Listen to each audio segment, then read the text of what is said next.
Estamos de volta no segundo bloco do Conexão Popular, hoje recebendo o defensor público do Estado de São Paulo, Dr. Wagner Giron. Dr. Wagner, a gente terminou o primeiro bloco falando de questões de primeira e segunda instância, STF, e em 2010 o César Peluso, até então presidente do STF, falou que o Brasil era um dos poucos países que tinha a justiça em 4 instâncias, e ele achava isso um certo exagero. O senhor concorda com ele? O senhor acha 4 instâncias uma coisa muito diferente do que a gente encontra mundo afora? Olha, é possível você tentar decidir e fazer comparações com o mundo afora, mas não pelo número de instâncias, mas sim pela qualidade da sociedade, pela qualidade dos serviços públicos que essa sociedade recebe do Estado, né? E pelo funcionamento da própria justiça daquela. Não é só terminar uma instância ou terminar tudo dentro do Estado. Como eu falei, o número de habeas corpus acolhidos das defensorias é gritante, né? Menos garantia. Cada instância suprimida é menos garantia em potencial para o cidadão, para a cidadã.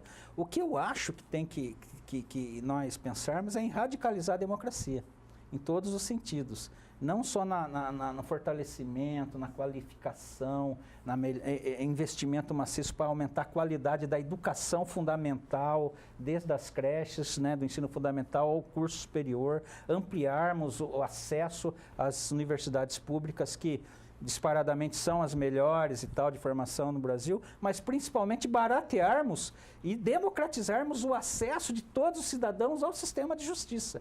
E não discutir a questão de instância, acho que é fugir, desculpe ao César Peluso, é fugir ao cerne da questão. Nós temos que tornar essa justiça mais democrática, mais acessível a todos os segmentos da população e mais barata. Eu acho que isso é uma forma da gente tentar melhorar os serviços dentro do sistema de justiça. E com um povo melhor educado, eu tenho certeza que os conflitos irão diminuir, e irão, consequentemente, diminuir o número de processos no sistema de justiça. Porque a sociedade vai deixar de ser mais doentia, vai ser menos patológica e mais cooperativa e fraterna, com certeza. Gabriela? O acesso da população às informações a respeito dos processos judiciais é muito difícil, tanto pela linguagem quanto o acesso prático mesmo aos portais de transparência. Como que isso pode ser revertido? Como que esse sistema pode ter um acesso mais fácil para a população? É uma boa pergunta. Isso passa, inclusive, por uma educação em direitos, né? É essencial que as pessoas, o cidadão, as cidadãs, as crianças, os idosos, todas as pessoas conheçam seus direitos. Sabendo seus direitos, eles têm mais garantia cidadã, eles se empoderam melhor, inclusive, do mundo e da sua participação na sociedade, né? Mas também é importante nós, do mundo jurídico, também nos reeducarmos para nos tornarmos, no dia a dia, na nossa linguagem, nas peças jurídicas que produzimos, mais também democráticos, tentando evitar esse linguajar mais sofisticado, conhecido como juridiquês, né, para usar explicações que qualquer um do povo entenda, porque esse é o objetivo da fundamentação e validade, por exemplo, de um provimento judicial, de uma decisão judicial. Ela tem que ser inteligível, ela tem que ser compreensível para a população, para qualquer um da população, e a gente tem que realmente pensar em nos reeducarmos e tornar esse anseio de transparência e de possibilidades de compreensão social muito mais ampla mesmo. Acho que a pergunta é muito importante. Pode falar. Existe o pressuposto de que uma pessoa não pode alegar não ter o conhecimento da lei. Como que isso é cobrado, sendo que não existe uma inserção desse tema, por exemplo, na educação de base? Como isso pode acontecer? Exatamente. Por exemplo, eu sou a favor de ser obrigatório desde o primeiro ano, mas com professores, com professoras até especializadas, desde o primeiro ano, o artigo 5º da Constituição do Brasil, que é as principais garantias individuais e coletivas, sociais e civis de nós, né, população. É uma forma de você empoderar a pessoa dos seus direitos cidadãos, dos seus direitos fundamentais. E uma outra coisa, educação ambiental também. Desde as primeiras cátedras do ensino fundamental, todo mundo ter. Eu acho super importante esse tema aí, né? Porque é a partir do momento que o cidadão se empodera dos seus direitos é que ele se estimula, inclusive, a lutar por eles e tudo mais. Eu acho fundamental mesmo que isso seja investido. Doutor, então, você falou sobre o ensino básico e agora falar um pouco sobre a formação do jurista, né, do advogado. O senhor acredita que o ensino nas faculdades, nas universidades, em relação ao direito, caiu de qualidade? Porque a gente vê muita gente saindo da faculdade, não consegue passar nas provas da OAB e tudo mais. O senhor acredita que isso tenha diminuído a qualidade, aumentou a quantidade, caiu a qualidade? Olha, do ponto de vista pessoal, como profissional na área do direito e como principalmente cidadão, todas as perguntas são muito bem fundamentadas e elas têm um nível de fonte complexa, tá? A transformação, na meu modo de ver, de recursos naturais, de todas as atividades humanas, principalmente as nobres como conhecimento, como a mercadoria, tende a aviltar a qualidade. Porque a tendência é a mercadoria, no sistema capitalista, ela tem que circular, concentrar dinheiro, ela só pode circular e ser consumida cada vez que ela for mais barata. Quanto mais barato, mais pobre os seus ingredientes, seus condimentos. Existem, todas as pesquisas apontam isso, que os cursos jurídicos e até de outras disciplinas, sociologia, história ou até as ciências exatas, nas universidades públicas, elas têm uma melhor qualidade do que, infelizmente, nas privadas, que justamente são a que oferece educação como mercadoria. Nos últimos 25 anos, houve um boom de abertura, sem controle social nenhum, de faculdades privadas de ensino, principalmente na área jurídica. Eu estou aqui geralmente há quase 26 anos na região, tinha 4 faculdades de direito na década de 80, 90. Hoje tem uma praticamente em cada cidade. A qualidade da formação desses docentes, dos professores, né? Não existe titulação, mestrado, doutorado, como, né, na órbita pública, por exemplo, o que facilita a degradação da qualidade do ensino, sim. Eu acho que houve uma diminuição muito grande da qualidade do ensino, por essa eclosão de universidades privadas que transformam o ensino em mercadoria, cada vez mais aumentando os preços e diminuindo a qualidade do ensino. Isso contribui muito, não só para a queda da qualidade também intelectual dos alunos, mas principalmente da motivação dos alunos como ser um ser curioso, uma mulher, um homem curioso em busca de... Não tem incentivo intelectual para o alunado crescer, para se aprofundar no hábito salutar da leitura. Tudo cai, a qualidade e essa dificuldade enorme em acessar, por exemplo, a habilitação para advogar, né, que geralmente é 10% dos candidatos que são aprovadas. Então, isso tudo acaba penalizando quem? O aluno, a aluna, seus familiares que fizeram um esforço violento para formá-los e acabam formando eles de uma forma bastante deplorável. Eles são mal formados porque não conseguem sequer passar num exame prévio para poder atuar profissionalmente naquela área, né? Tudo isso tem que ser muito refletido. Existem muitos elementos aí que complexificam essa questão, né? Mas principalmente tinha que ter, por parte dos poderes públicos, uma fiscalização mais rigorosa e exigir que essas universidades privadas que pipocaram de forma tão premente e violenta nos últimos 20 anos, elas sejam obrigadas a qualificar, não aumentando os preços não, mas aumentando a qualidade do ensino que oferece no mercado. Uma pergunta até um pouco parecida com essa daí, mas voltando aos serviços públicos.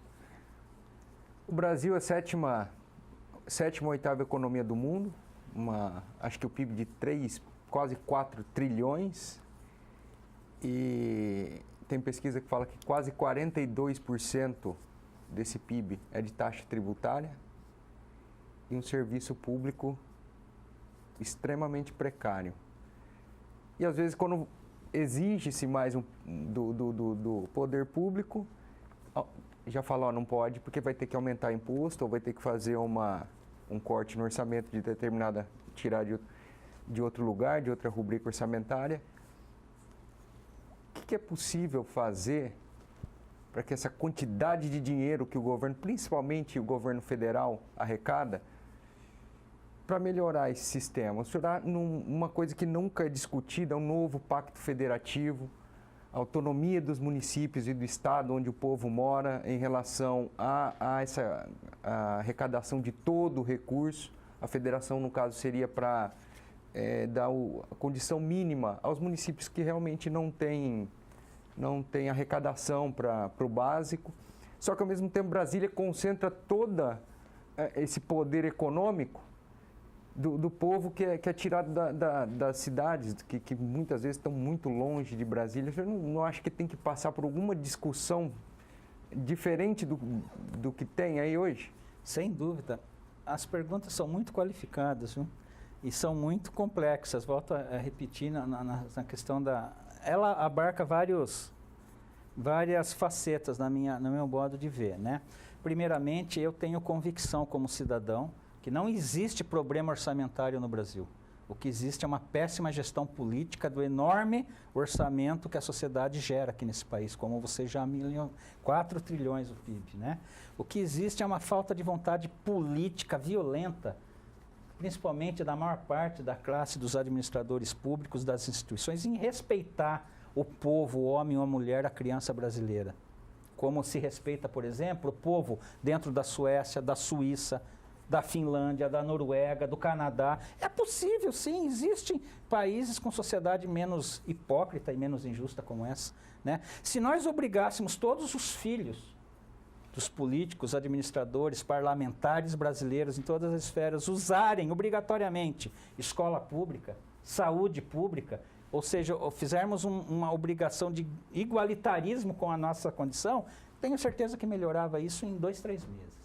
Em 2, 3 meses. Mas volto a lembrar sempre, nós não podemos esquecer que nós somos uma sociedade estruturalmente desigual, né?